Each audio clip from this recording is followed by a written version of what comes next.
Salut à tous, j'espère que vous allez bien. Aujourd'hui on se retrouve dans une nouvelle vidéo avec Elena qui va nous parler de son parcours en école de journalisme. Bonjour.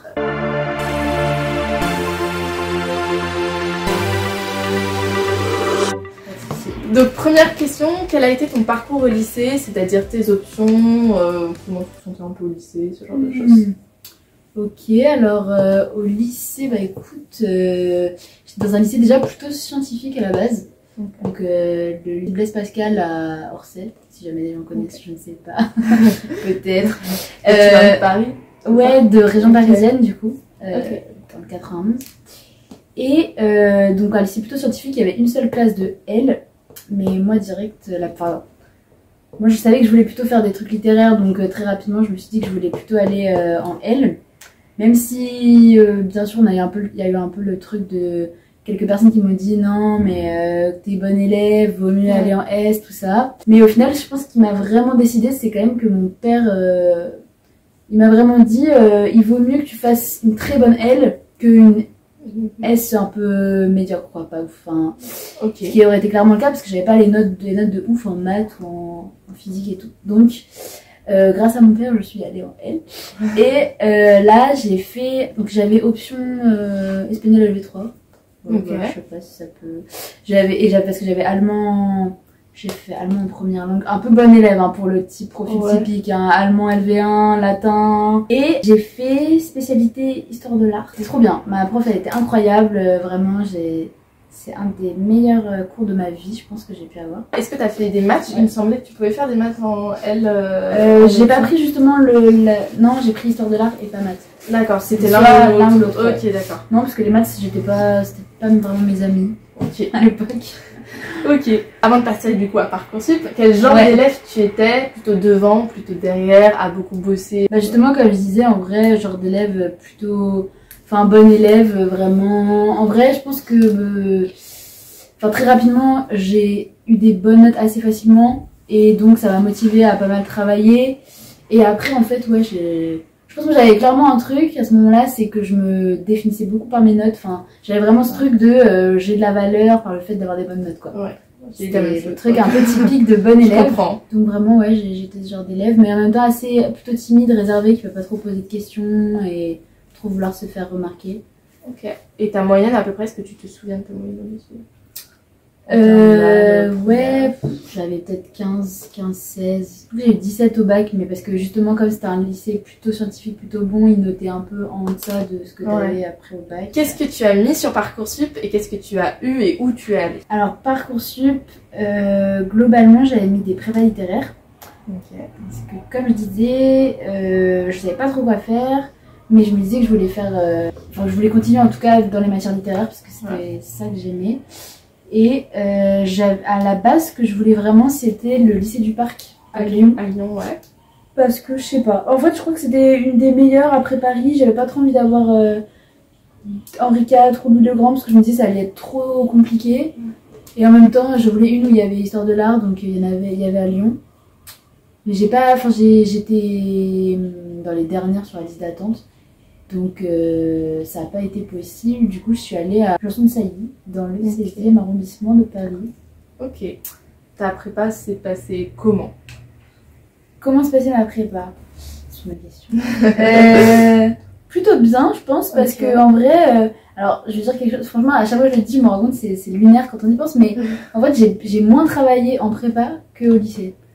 Parce que. Je peux le comprendre aussi.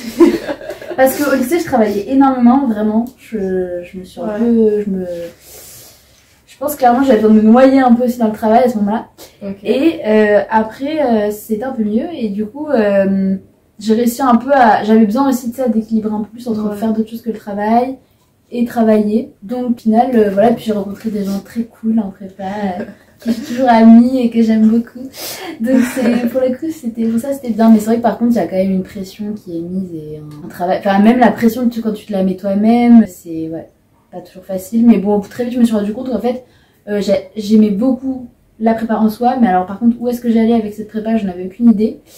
Donc très vite je me suis dit va falloir que je trouve quelque chose un peu un débouché quoi au final aussi à ça. Et du coup ça a été quoi ton débouché juste après la prépa? Bah déjà à ce moment-là je pensais beaucoup au journalisme et donc je me suis dit c'est vrai je me sens à l'époque ce que je me suis dit c'est que je vais pas QB parce que je voulais passer les écoles de journalisme et du coup il y avait moyen quand tu étais en prépa de passer juste une école qui était de CELSA mais pas toutes les écoles, donc je me suis dit je vais aller à la fac à côté, j'étais en histoire, et finir la licence et en même temps préparer les concours des écoles de journalisme. Ce que j'ai fait avec la prépa La Chance qui est gratuite pour les boursiers.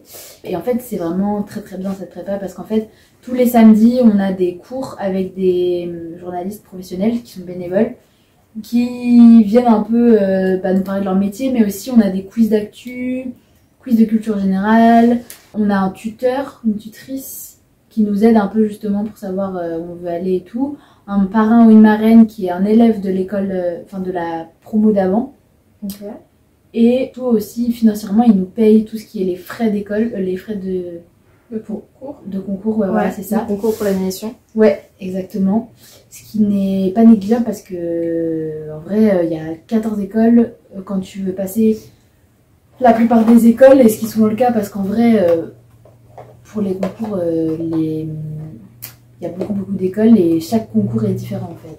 Mais du coup, la prépa La Chance, est-ce qu'elle est. Les places sont limitées, je pense, du coup. La sélection, elle se fait comment pour y entrer? Alors, déjà, il y a un dossier à faire en premier. Où il faut un dossier pour dire un peu plus de toi, pourquoi tu veux devenir journaliste, etc. Ensuite, il y a l'oral. Je pense que à cette phase-là, tout le monde est pris à l'oral, je crois. Je pense que c'est ça.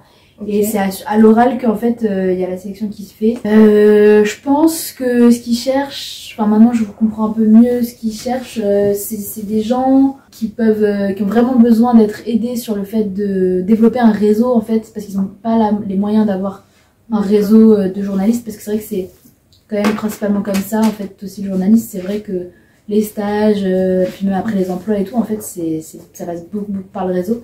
Et La Chance c'est un peu créer ce réseau pour tous les gens qui n'ont pas la chance d'avoir ce réseau là. D'accord. C'est donner de la chance à des gens qui n'en ont pas eu au départ. C'est ça, exactement. Ok, du coup, juste avant de parler donc de ton admission dans ton école de journalisme, est-ce que tu peux nous présenter ton école? Du coup, c'est Logicam, l'école de journalisme et de communication d'Aix-Marseille, université. Donc c'est relié à l'université d'Aix-Marseille en fait. C'est une composante de l'université. Ok. Une des 14 reconnues. Parce que c'est des écoles reconnues et non reconnues. Ok, comment ça marche si tu veux nous expliquer un petit peu? Alors ça en fait c'est la CEJ donc si t'as pas le mot c'est pas très grave, je pense à un comité un peu comme la CTI pour les ingénieurs comité des écoles journalistes, c'est ça. Un truc comme ça. Et en fait c'est ça, en gros elle définit des principes pour dire telle école si il suit ces principes est reconnue par la profession en tant qu'école de journalisme, et donc tu as l'agrément, je crois que c'est pas comme ça, d'école reconnue ou pas. Et en fait, il y en a 14 en tout qui sont reconnus. Mais maintenant, il y a beaucoup d'autres qui sont non reconnus et qui font aussi des très bons trucs, mais je pense que c'est qu'après, ça serait trop gros si jamais ils grossissaient trop le truc. Ouais. Et du coup, c'est admissible après une licence, c'est ce que tu me disais, sauf certains cursus. Ouais, il y en a deux, je crois. Il y a l'IUT de Lannion et l'IUT de Cannes. Qui peuvent être admissibles direct après le bac, et il y a l'école de Toulouse qui peut être admissible directement après le bac. Après, t'as fait L1, L2 et tu rentres en L3 là-bas. D'accord. Et ensuite, sinon les autres, c'est après une L3. Et sinon, c'est ça, c'est niveau master les autres. Et du coup, quelles ont été les épreuves d'admission? Quelles écoles déjà t'as postulé à quelles écoles? Et les épreuves d'admission pour ces écoles? Alors moi je crois que j'ai passé 8 écoles en tout. Et en fait avant c'était c'était sur table, donc ça veut dire qu'en fait c'était ça aussi qui faisait que heureusement qu'il y avait La Chance et tout, parce qu'ils payaient tout ce qui était les billets, les hôtels et tout pour aller là-bas. Pour se déplacer. Bah ouais, parce qu'en fait les gens qui avaient les moyens, ils faisaient le tour de la France pour faire toutes les écoles, mais les gens pour qui c'était pas le cas, pouvaient en passer moins, donc moins de chance. Je crois que j'ai été la deuxième année où ils ont fait sur dossier, parce que c'est à cause du Covid qu'ils ont commencé. Au final, ils ont fini par garder ça parce que apparemment ça mettait plus de diversité, je crois quand même, parce que c'était plus sur le parcours des gens que sur les résultats de. Ok. sur table. Ouais. Alors du coup c'était des dossiers donc très différents en fonction de chaque école. Il y en avait c'était hyper long, tu avais 20 000 questions sur toi, ton parcours, mais aussi des questions un peu plus parfois galères sur dans quel média t'aimerais pas travailler, pourquoi, enfin des trucs un peu comme ça. Un peu personnel d'avis et de position. Ouais. L'idée c'est en fait maintenant ce qu'ils recherchent en fait souvent dans les écoles journalistes, c'est vrai que c'est des personnalités un peu, parce que c'est ça aussi, t'as beaucoup, enfin quand le journaliste tu mets beaucoup de toi dans ce que tu fais malgré tout, même si on dit c'est la neutralité, honnêteté intellectuelle, maintenant on dit plus ça que neutralité, mais enfin que l'objectivité plutôt. Dans le journalisme il y a tout un truc où c'est quand même ta voix, de qui tu viens, d'où tu viens, qui fait que tu choisis certains sujets, que tu voilà, et du coup ils cherchent beaucoup ça, mais en même temps il faut aussi tout ce truc de voir à quel point t'es intéressé par l'actualité, tu connais le monde des médias, tu sais à quel point c'est précaire aussi parce que c'est pas très facile le monde du journalisme. Donc voilà, ils essayent de voir un peu tout ça, et après ça t'as une première phase, ensuite t'as les oraux, qui est une deuxième phase où en gros pareil, c'est de savoir quitter, tu as des trucs d'actualité aussi, ta motivation, ok, clairement, voilà. Ok, d'accord. C'est ça. Et du coup, est-ce que tu peux nous présenter une semaine typique dans ton école? Par semaine typique, j'entends, ou alors une journée typique pour nous dire comment s'organiser les cours, est-ce que tu avais du temps libre, pas de temps libre, etc. Oui, alors je pense que pour le coup, dans l'école, c'est pas possible de donner une semaine typique parce qu'en fait, toutes les semaines étaient différentes. Ok. Et je veux dire limite tous les jours, mais c'était un peu abusé quand même. Enfin, en fait, mais je pense qu'on peut dire que ça se différencie en deux. Il y avait des cours pratiques où là, c'était vraiment, on allait sur le terrain avec les caméras, en télé ou alors en radio avec les zooms pour enregistrer. Et et tout, c'était vraiment sympa ça. Et après, il y a tous les trucs, enfin même presse écrite, tout ça c'est pratique. Et puis il y a le côté plus théorique, donc plus université, où là on avait un peu des CM, par exemple sociologie, journalisme, économie, machin. Et après on avait des trucs, on avait des partiels là-dessus. Et là du coup, plutôt plus théorique. Mais du coup, un cours typique en théorique en école de journalisme, c'est quoi? Parce que tu m'as dit sociologie de... en fait, il y a tout ça par exemple, pour le coup, c'est des trucs qui sont dans la grille des écoles reconnues. Je crois que pratiquement toutes les écoles reconnues ont ces cours-là, où t'as droit de journalisme, sociologie de journalisme, économie, relais journalisme, tout relais journalisme à chaque fois, anglais, relais journalisme. Est-ce qu'il y a quelque chose pour, par exemple, s'exprimer à l'oral ou à l'écrit, ou il y a pas ça? Ça c'est plus dans les trucs pratiques que tu vas avoir des... Tu vois, t'as des expérimentation, je vais dire, mais c'est pas un terme, mais dans le sens où tu fais le truc et après t'es noté vis-à-vis de ça. Ouais. Ok. Est-ce que tu peux me dire quelle est la charge de travail dans ton école? Écoute, pour le coup, moi avant j'avais fait une prépa et j'avais fait un peu 3 ans de prépa au final, parce que j'avais fait du coup 2 ans en littéraire, mais après pour les écoles journalistes. La charge de travail du coup elle était vraiment pas énorme, après ça de toute façon je pense souvent c'est le cas, mais là vraiment ça faisait 2-3 ans que je travaillais de ouf, et là j'étais vraiment, ça m'a fait du bien quoi, d'être vraiment, t'as pas tout le temps un truc à penser, à réfléchir, en fait c'est vraiment plus à des moments précis. On avait des projets par exemple des journaux écoles où en gros pendant une semaine on devait faire un journal, et là tu devais pas mal travailler à ce moment là. Parfois, on avait des projets un peu sur le long terme, donc à tel moment on devait travailler, mais c'était pas autant constant que, par exemple, quand t'es en prépa. Ou des trucs tout le temps, quoi. Voilà. Ok. Ça, c'est Marseille aussi, c'est le côté un peu plus chill, un peu plus détente. Je pense que d'autres écoles journalistes, il y a plus de travail.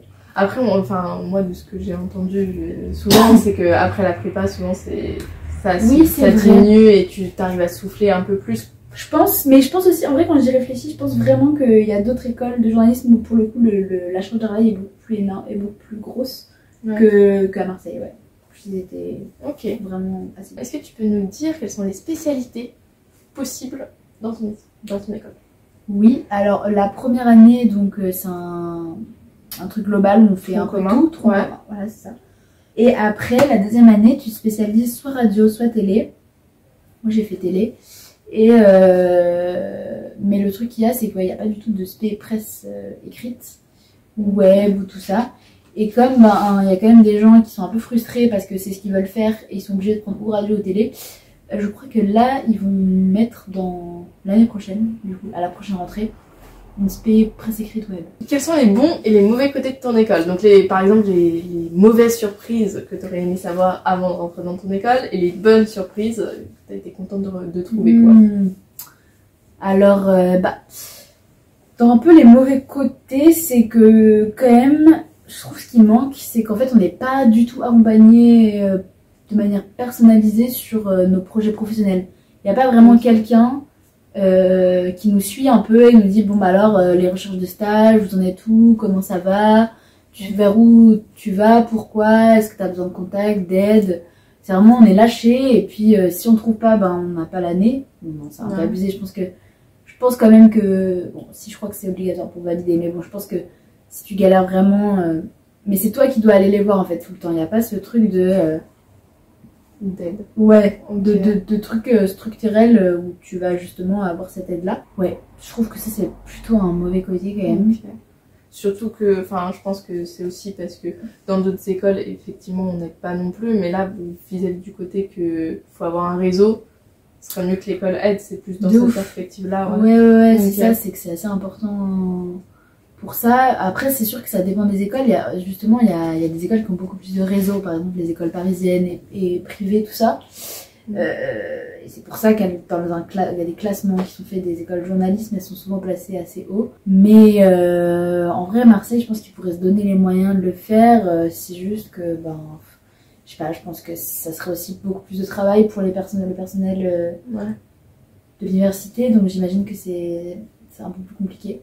Okay. Après, dans les bons côtés, pour le coup, par contre, pas tout le monde, parce que forcément ça dépend des gens, hein, mais quand même la directrice par exemple de Logicam, qui s'appelle Pauline Amiel, elle est très... Dès que tu vas la voir, si t'as besoin et tout, elle est là vraiment pour toi. Il y a ce truc quand même où tu sens que, bon, si tu demandes, tu peux être accompagnée, quoi.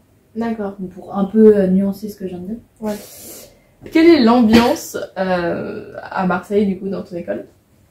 Alors, sachant que pas vraiment dans ton école, là je veux parler parce qu'après on va parler du lieu et de la ville. Donc, par l'ambiance, j'entends, est-ce qu'il y a des associations? Est-ce qu'il y a de l'intégration? Est-ce que les étudiants sont sympas entre eux? Ou est-ce qu'il y a de la compétition aussi? Non, pour le coup, l'ambiance elle est plutôt bonne. Enfin, en fait, on a une petite promo, on est à peu près 30. Ouais, 30, mais il y a 10 personnes en alternance, enfin 15 parfois. En M2, il y avait la moitié en alternance. Bon, après, je pense que ça dépend vraiment. C'est un peu.